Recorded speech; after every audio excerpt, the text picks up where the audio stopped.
Hello YouTube, this is Lance Cannibal, and today I'm going to be doing a video on the proper disassembly and reassembly of the AR-15 bolt. It's pretty easy. My one buddy, he actually had a problem. He was kind of new to AR-15s, bought one, and he had to call me to figure out how to get the bolt back into the upper receiver. So that kind of got me thinking that maybe other people might have this problem too every once in a while. It's real easy to prevent, but I'll get to that later after I show you how to disassemble and reassemble. Now, obviously, first thing we're going to do before we handle a weapon is we are going to clear it, which there are no rounds in the chamber. Alright, now, to take apart the upper receiver from the lower, you just have two takedown pins. One in the front, near the magazine well, and one in the rear, right above your selector switch.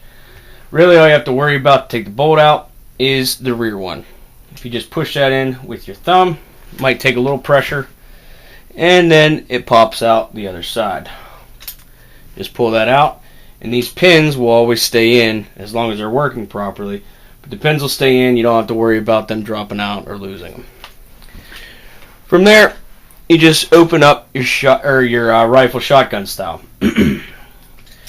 Just take the charging handle, pull that back to the rear, and you can pull out your bolt carrier group. Now, to take apart your bolt carrier group, you got like four major components. You've got your actual bolt carrier group, this thing right here. You have your bolt right here. You have your cam pin right here.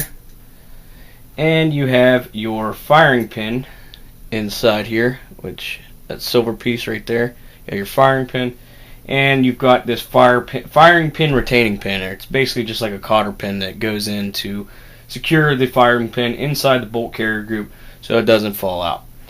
First thing you're going to do is take out that cotter pin or firing pin retaining pin. It's pretty easy to take out. Sometimes you need like a pen or like a knife point, but for the most part, usually I can get it out with just my fingernail. Set that to the side. You do not want to lose that piece. Then if you rotate your bolt downward, the firing pin will slide out from the rear. Set that aside. Now, the cam pin is the next part that you have to take out. From this position, the cam pin will not come out because your gas key is in the way. So all you have to do is rotate the cam pin slightly, and if you turn the bolt over, the cam pin will pop out. And from there, the bolt will slide out of the bolt carrier group. Now, as far as cleaning goes, you're going to want to make sure that you clean the lugs of the bolt up on the front. You're going to want to try to clean out the bolt face right in the front here, and also the extractor. You're going to want to make sure you try to get any gunk and carbon buildup out of the ejector, because you don't want failure to eject problems with your AR-15. You also want to clean up these gas rings. It's these silver little rings here on the back here. And you're going to want to try to clean out the actual firing pin hole that the firing pin slides in through in the back here. But other than that, it's pretty easy, pretty quick to clean out the bolt. Now, when you put the bolt back into the bolt carrier group, you may have issues with this. It's a quick fix, but some people just throw the bolt back in and they don't try to actually line it up correctly. There is this hole right here that the cam pin slides into. Now, you can line this up wrong and still have a hole to look down through for the cam pin, but it's tapered just slightly enough, so you have to have the bolt oriented correctly inside the bolt carrier group.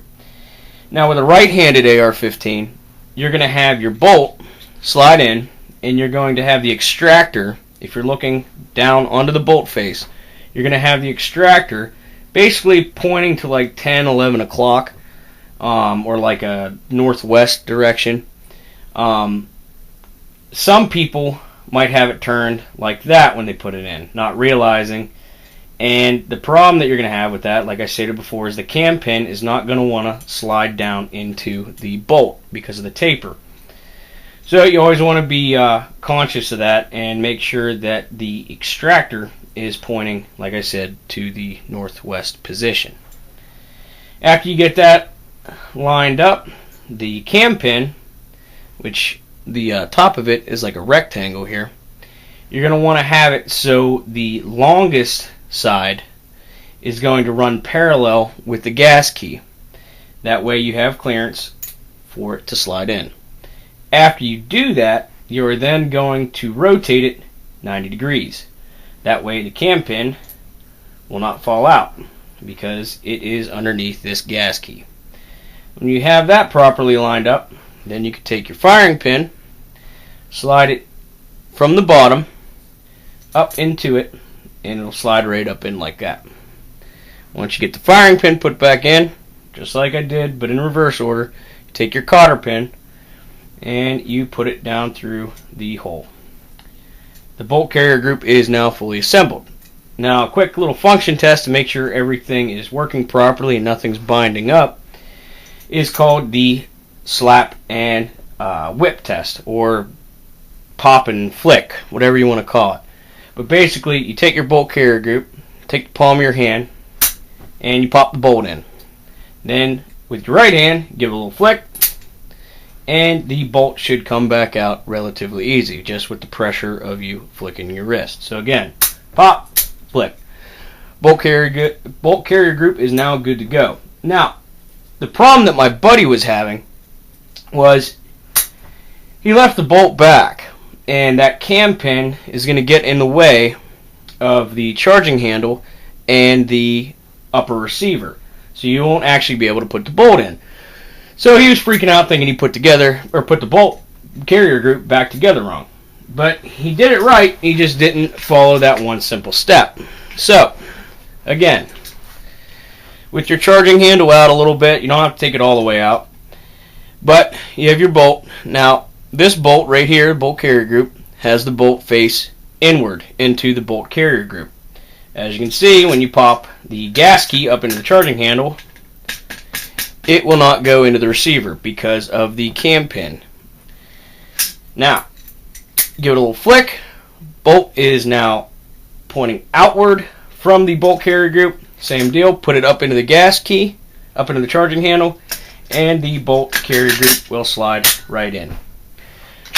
To close it up, just plop it down, push the pin from the rear, and you've got your bolt back together.